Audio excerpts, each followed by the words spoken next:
இயேசு கிறிஸ்துவின் நாமத்தினாலே உங்கள் யாவருக்கும் என்னுடைய வாழ்த்துதலை தெரிவித்துக் கொள்கிறேன்.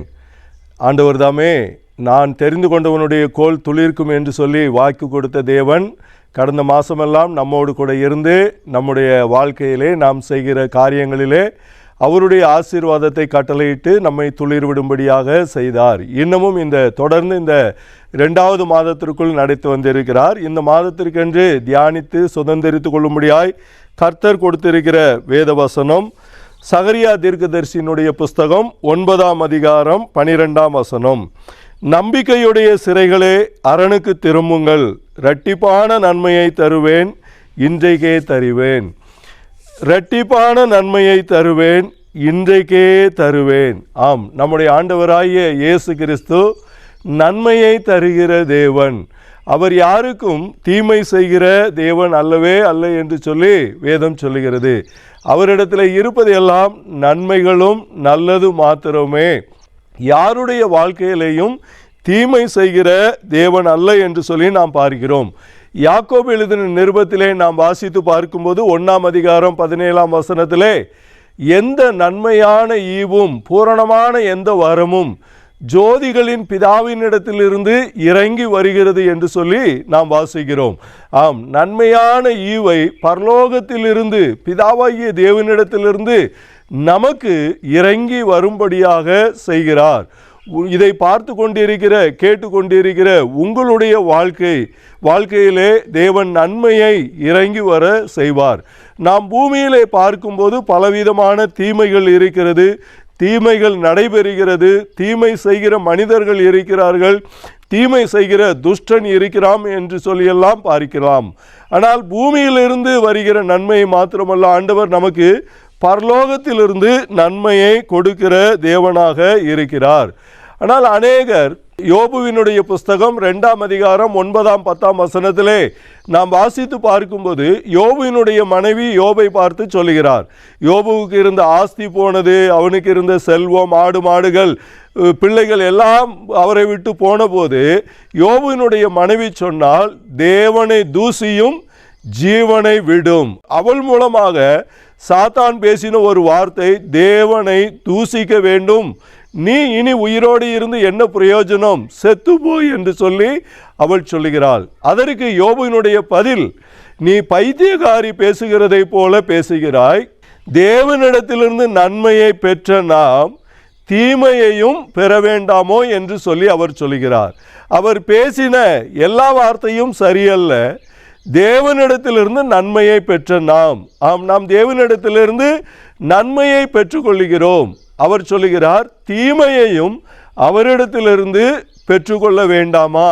இதை கேட்டுக்கொண்டிருக்கிற யாராவது தேவனே எனக்கு தீமையை தாரும் என்று சொல்லி ஜெபித்திருக்கிறீர்களோ?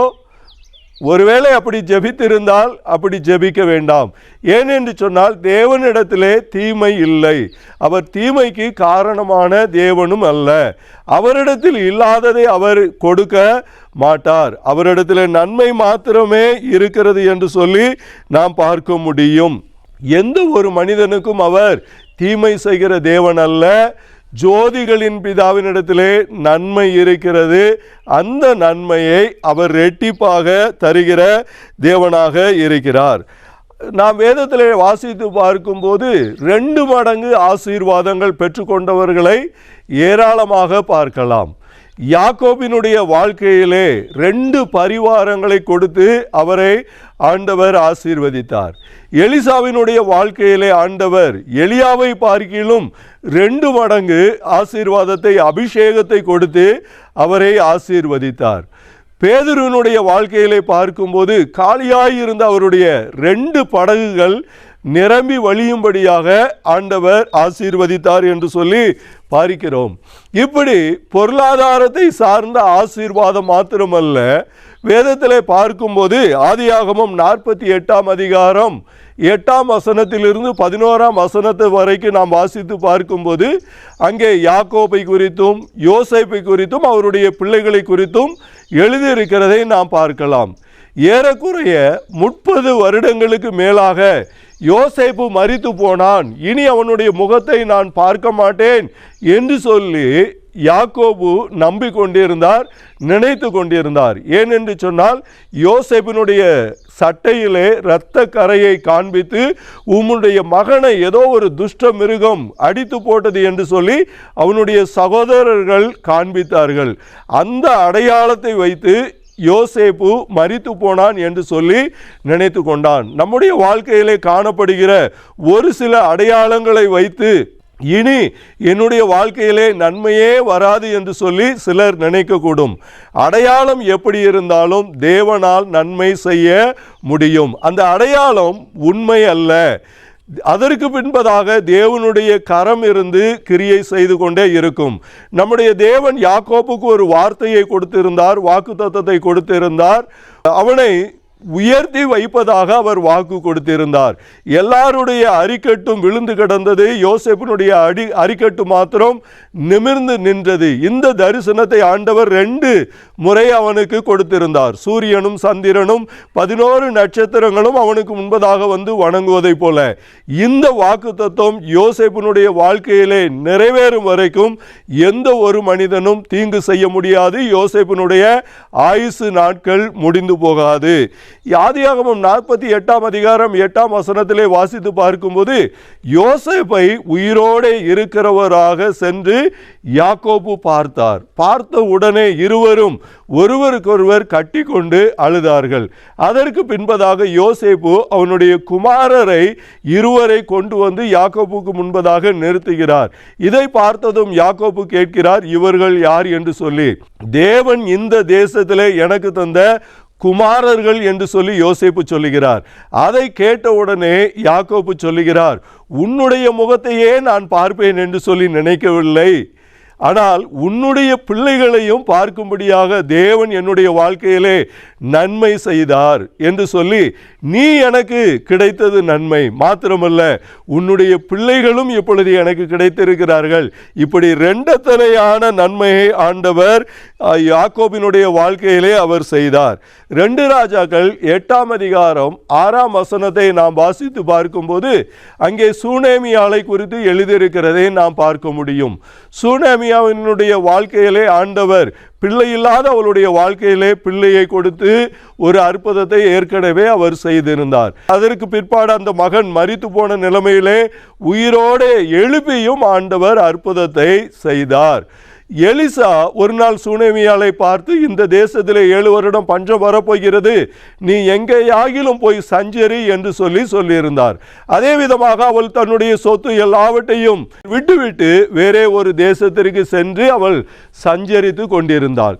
இப்பொழுது தேவனுடைய மனிதனாகிய கேயாசி என்பவன் ராஜாவினிடத்தில் சென்று, எலிசா என்கிற ஒரு தேவனுடைய மனிதன் இருந்தார், அவர் இப்படிப்பட்ட அற்புதங்களை எல்லாம் செய்தார், செத்து போன ஒரு மகனையும் உயிரோடு எழும்ப செய்தார் என்று பேசி கொண்டிருந்த போது சூனேமியால் அங்கே வந்து ராஜாவினிடத்திலே முறையிடுவதற்காக வருகிறாள். வந்து அவள் சொன்னார், நான் இந்த தேசத்தை விட்டு பஞ்சம் பிழைக்க வேறு இடத்திற்கு சென்று விட்டேன், என்னுடைய நிலங்கள் எனக்கு திரும்ப வேண்டும், இதற்காக ராஜாவினிடத்திலே முறையிடும்படியாக வந்தேன் என்று சொன்னார்.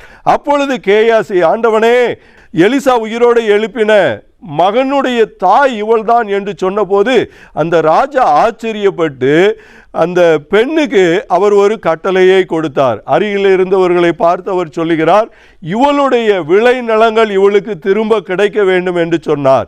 இது ஒரு நன்மை. எத்தனையோ வருடம் விட்டு சென்று விட்டால் யார் அந்த நிலங்களை வைத்திருந்தார்களோ தெரியாது. ஆனால் ராஜாவினுடைய கட்டளை இவளுக்கு இந்த விளைநிலம் திரும்ப கிடைக்க வேண்டும் என்று சொல்லி, அது மாத்திரமல்ல, எத்தனை வருடங்கள் இவள் இங்கே இருந்து சென்று விட்டாலோ அந்த விளை நிலங்கள் விளைந்திருந்தால் எவ்வளவு வருமானம் வந்திருக்குமோ அதையெல்லாம் இவளுக்கு நீங்கள் சேர்த்து கொடுக்க வேண்டும் என்று சொல்லி ஒரு பிரதானியையும் நியமித்து அவர் கொடுத்தார்.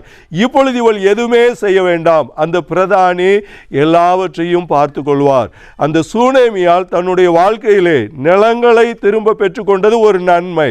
விட்டு சென்ற நாட்களிலிருந்து எவ்வளவு பலன் கிடைத்திருக்குமோ அதையும் திரும்ப பெற்றுக்கொண்டது இரட்டிப்பான நன்மை. இதே விதமாக உங்களுடைய வாழ்க்கையிலேயும் ஆண்டவர் இரட்டிப்பான நன்மைகளை கொடுத்து அதற்கென்று விசேஷமான பிரதானிகளை நியமித்து ஆண்டவர் உங்களுடைய வாழ்க்கையிலே நன்மையை தருவாராக. இந்த வார்த்தைகளை கேட்டுக்கொண்டிருக்கிற உங்கள் ஒவ்வொருவரையும் ஆண்டவர் தாமே ஆசீர்வதிப்பாராக.